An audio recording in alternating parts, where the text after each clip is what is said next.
Comprenez-vous la défense ce soir de Kylian Mbappé? Karine, vous la comprenez? Vous la comprenez pas? Qu'est-ce que vous en déduisez là, de cette sortie, on va dire, assez médiatique, journal de TF1, de l'avocate de Kylian Mbappé? Ce qui est surprenant, c'est que malheureusement, Kylian Mbappé est quand même très souvent sujet à tout et n'importe quoi dans la presse. Il y a quand même des choses qui peuvent sortir depuis cette affaire, entre guillemets. Il y a d'autres choses qui sortent qui ne sont pas très glorieuses. Et pourquoi, en fait, l'avocate parle alors que pour l'instant, de toute façon, il n'y a eu effectivement aucune plainte? Si son avocate doit à chaque fois prendre la parole pour défendre son client sur, pour l'instant, des faits qui ne sont absolument pas avérés, enfin, c'est tous les jours qu'il va y avoir une interview au JT de 20h.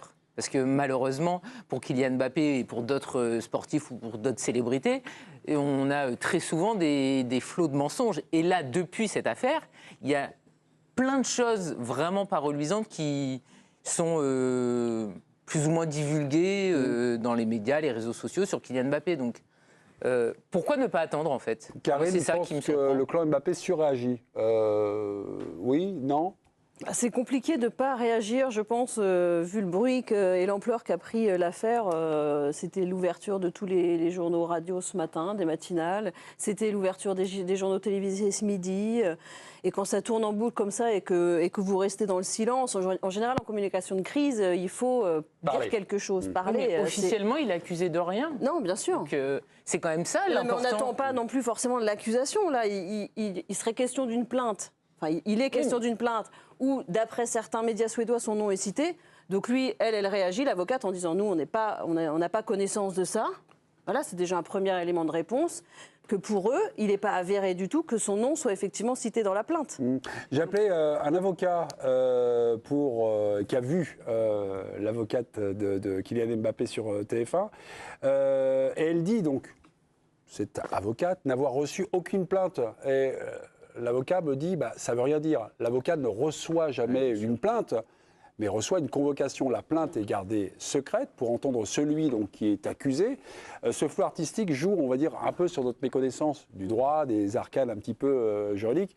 En tout cas, c'est quelque chose pour balayer, on va dire. Il y a quelque chose pour créer un climat. Il n'y a rien, en fait. Mais et ça ajoute à ça, Olivier, que ça se passe en Suède, avec un droit particulier qui n'est pas le droit français. J'ai lu dans l'équipe, sur le site de l'équipe à l'instant, quelques détails donnés par une avocate au barreau de Paris et au barreau de Stockholm, qui explique un peu la procédure et qui explique, a priori, si plainte a été déposée, effectivement, s'il est cité, il va être très rapidement entendu. C'est la procédure suédoise, a priori, qui l'indique. Donc c'est ce qui explique peut-être la réaction très rapide de l'avocate de Kylian Mbappé. Et très rapide, on rappelle quand même que les faits sont produits il y a presque une semaine. On est mercredi soir. On est mardi soir. C'était jeudi dernier, donc le bruit médiatique n'a fait que monter depuis. Si le clan Mbappé n'a pas reçu encore pas de plainte, mais de convocation, ça ne signifie pas qu'il n'y a rien à reprocher ou qu'il Mbappé a fait quelque chose. Hein. C'est que l'enquête, et vous l'avez dit, il peut très bien débuter.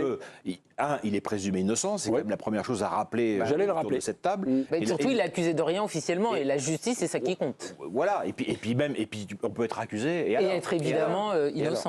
Pour le média suédois Expressen, Kylian Mbappé est considéré comme raisonnablement suspect. Terme juridique du raisonnement. C'est le niveau le plus faible de soupçon d'Ixit Maître Samuel Chevret, joint cet après-midi pour l'équipe de choc par le journaliste Grégoire Noailly. C'est-à-dire raisonnablement suspect, il n'y a pas de preuves formelles qui peuvent incriminer le joueur. Rappelons que ce statut n'existe pas dans le droit français. Une communication avec peut-être aussi, je ne sais pas si vous avez relevé, une contradiction, c'est en tout cas ce que m'a dit l'avocat que j'ai contacté. Donc Maître Cadu-Bernard, l'avocat de Mbappé, nous dit à la fois on ne sait pas si la plainte le vise, ce qui est exact d'ailleurs, on n'en sait rien aujourd'hui autour de cette table, mais à la fin donc, de son intervention, elle veut porter plainte pour dénonciation calomnieuse. Je ne vois pas tellement. Il n'y a pas de plainte, mais en tout cas, on a une dénonciation calomnieuse. Et ça, c'est ce qui vise ceux qui, comme nous d'ailleurs, quelque part ce soir, même si on le fait de façon sobre et réfléchie, c'est ceux qui alimentent ce feuilleton. Voilà. Je pense qu'elle vise en particulier les médias suédois qui harponnent Mbappé heure après heure, mais sans doute avec...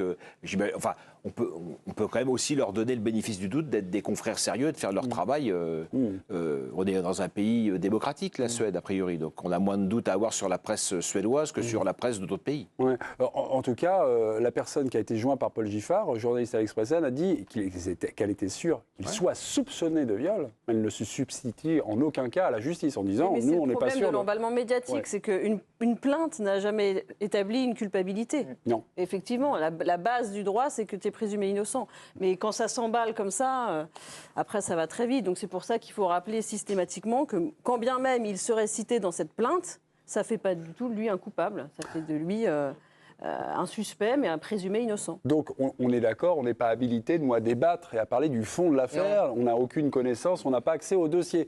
En revanche, il y a quelque chose peut-être qui va vous faire parler, c'est Kylian Mbappé hier, dans un tweet, a relié 2 affaires. Celle-ci, l'affaire dont on vient de vous parler, et également, on va lire le tweet, fake news, ça c'était à propos de son soupçon de viol, en tout cas des informations divulguées par la presse suédoise. Fake news, et il nous dit, ça en devient tellement prévisible.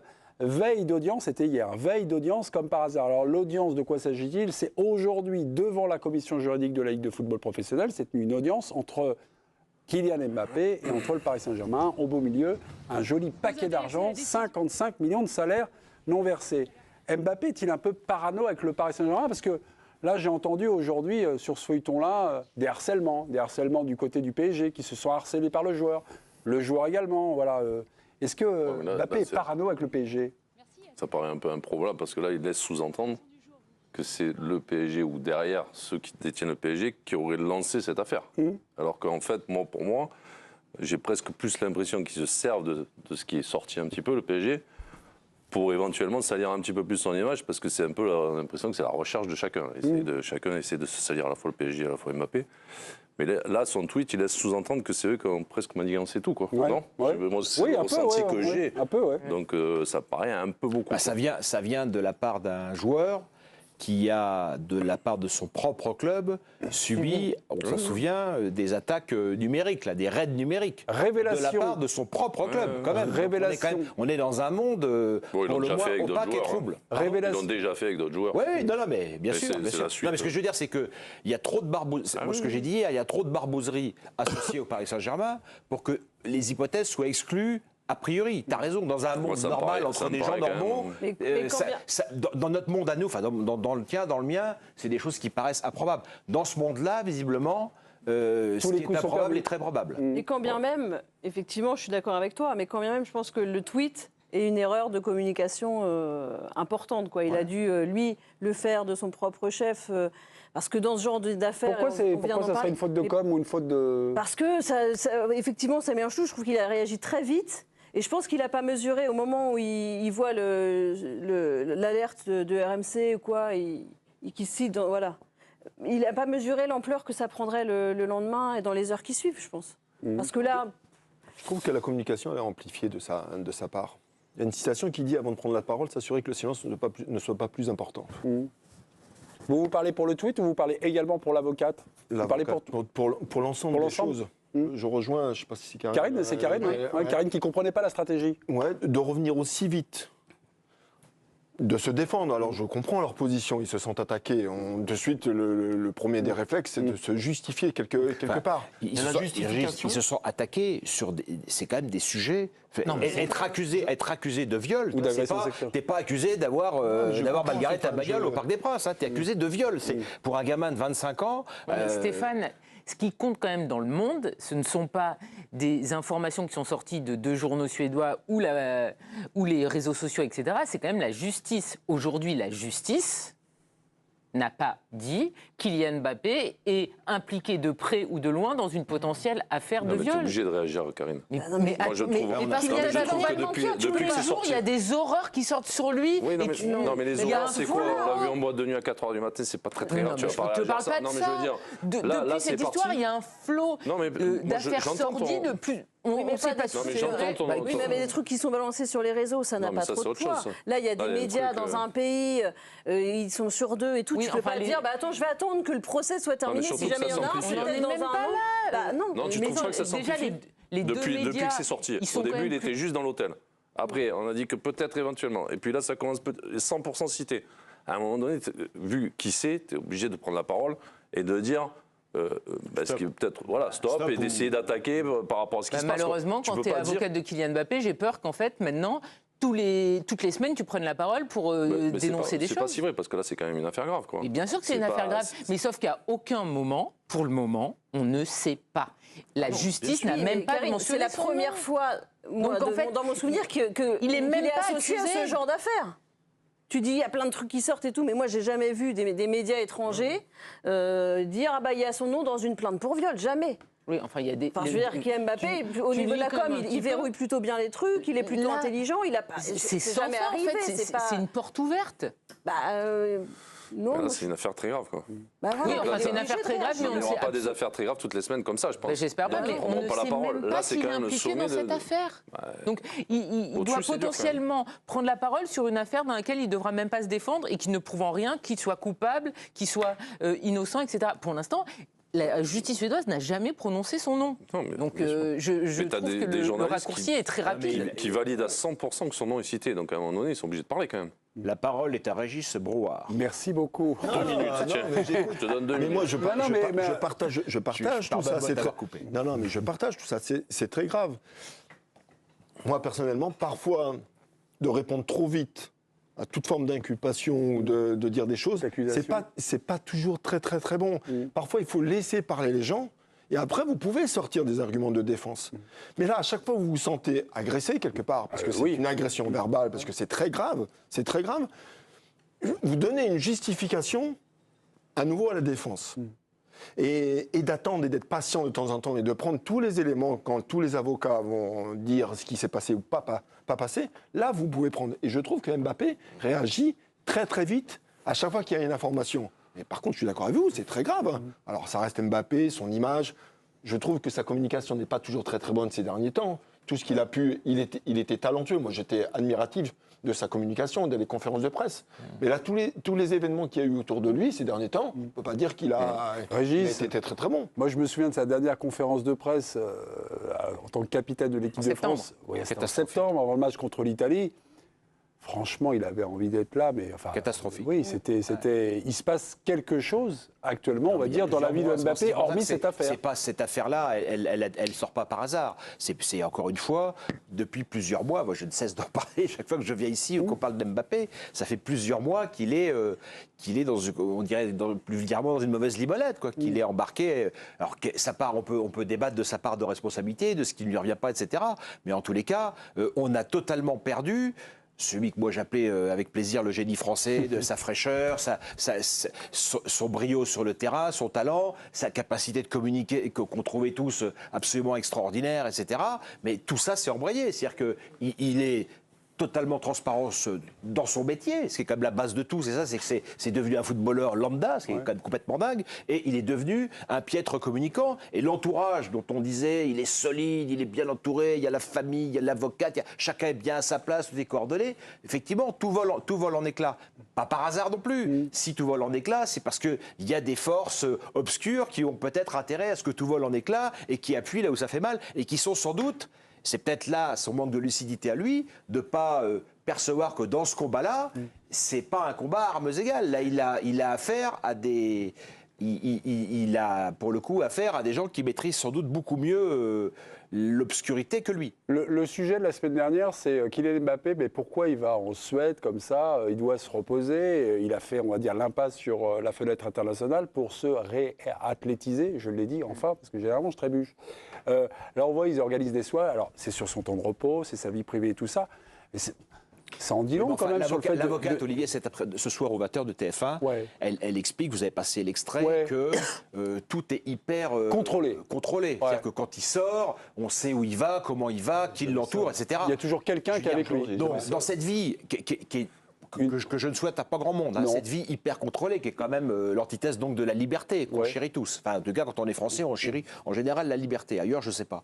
Et quand on est dans cette vie qui est hyper contrôlée, on a donc dans ces multiples contrôles, et ces phases de contrôle, on autorise à ce moment-là de la saison, dans son histoire du moment, Mbappé à une virée en Suède. Même si c'était rien passé, on a vu qu'avant même le fait qu'il mette le pied en Suède, qu'il y ait une première photo qui sorte, il y a le feu. Juste parce qu'il est en Suède un soir où l'équipe de France joue. Alors qu'il n'a rien fait de mal, il a le droit, il est sur un jour de repos, il vit sa vie de jeune homme de 25 ans. Donc moi je pense qu'effectivement, le clan Mbappé, si on peut l'appeler comme ça, là, il doit être en train de brainstormer, de se remettre en cause et de réfléchir un peu à ce qui est en train de se passer. Mais je les accuse pas, parce que je pense qu'ils ont affaire. C'est un peu. Non, mais là, un peu les Ukrainiens envahis par les Russes. Là, on était une plongée dans le quotidien de Mbappé. Mais il a aussi grandi, tout simplement. Le génie français, il était quand même aussi très jeune. Il a aujourd'hui 25 ans, il va avoir 26 ans. Peut-être qu'il y a quelques années, tu lui disais, tu fais ci ou tu fais pas ça. Et aujourd'hui, et ce qui est bien normal d'ailleurs. Il s'émancipe. C'est même pas il s'émancipe, il est juste normal, mais il n'a pas la même vie que nous. Lui, il peut prendre un jet privé, nous non. Mais en fait, s'il a envie de sortir, il sort. S'il a envie, effectivement, de tweeter, mais pas que sur cette affaire, parce que ça a commencé aussi avec l'affaire Naël, il tweet, alors que peut-être avant, toute sa communication, elle était assurée par des professionnels, mais tout simplement, il a aussi grandi. Il n'allait pas rester constamment. Moi, je crois pas que le tweet dont on parle, le fake news. Tu penses qu'il l'a pas écrit lui ? Surtout pas. Tu penses que c'est quelqu'un qui lui a validé ? En twitto, je sais pas quoi, j'en ai pas. Mais je pense pas qu'il soit sorti Mbappé dans sa salle de bain en train de faire un tweet et de l'envoyer comme ça. Ça peut arriver parfois. Ça peut arriver parfois. Il y a des choses. Qui fait ça. Tu penses qu'il a envoyé de toute façon, il peut être sans contrôle, sans que ça passe par l'avocate, sans tout ça. Mais non, mais Stéphane, ça peut fait être quand même des impulsif, années que, par exemple, il fait des tweets et il y a même, alors pas dans celui-là en l'occurrence, mais il y avait des tweets où il y avait, on avait relevé plusieurs fois des fautes d'orthographe. A priori, si c'est tout son clan qui écrit ses tweets, les fautes d'orthographe, par exemple, auraient été sûrement corrigées. Et après, il a bientôt 26 ans, donc en fait, il tend vers une liberté qui est bien normale et qu'on peut aussi comprendre. Virginie, cette affaire Mbappé, vue du Real, son nouvel employeur, ça donne quoi ? Alors, l'info n'est quasiment pas sortie dans la presse espagnole, elle n'a pas fait la une, les médias prennent beaucoup de pincettes. Même posture côté Real, pas de communication officielle. En aparté, ils disent qu'ils ne veulent pas commenter de rumeurs. Antoine Simono a révélé la stratégie du club dans l'équipe de choc. Leur position, c'est un petit peu aussi, ça va être celle, je pense, dans les jours, dans les semaines, voire les mois à venir, la position qu'ils avaient pu avoir avec Karim Benzema lors de l'affaire Valbuena, c'est-à-dire finalement laisser la justice, s'il y a un cas judiciaire qui est avéré contre Mbappé, agir, faire son travail, respecter aussi la présomption d'innocence de Kylian Mbappé et aussi le soutenir en privé. Voilà, donc elle est là la posture du Real Madrid. Il n'y a, contrairement à ce qui a été dit et relayé, jamais eu de réunion de crise, en tout cas hier soir. Ça, plusieurs sources me l'ont confirmé. Ensuite, vous n'avez pas joué à Où est Charlie, mais où est Kiki sur la photo là. Justement, la seule prise de parole du Real concerne le fait que Kylian Mbappé ait été supprimé d'une photo de groupe pour un événement du club, ce qui a forcément suscité pas mal de questions. Regardez à gauche, c'est l'original posté par Jude Bellingham sur ses réseaux sociaux. Kylian Mbappé y est. Et puis à droite, c'est la photo retouchée postée par le Real Madrid sur les réseaux sociaux du club. Et Kylian Mbappé n'y est plus.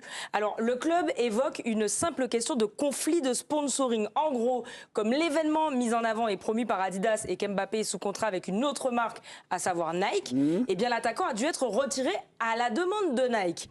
Sauf que la justification pourrait tenir la route. Mais Camavinga et Rodrigo sont eux aussi sous contrat avec Nike et eux apparaissent sur le spot publicitaire. Pareil pour Carvajal qui est sous contrat avec Puma.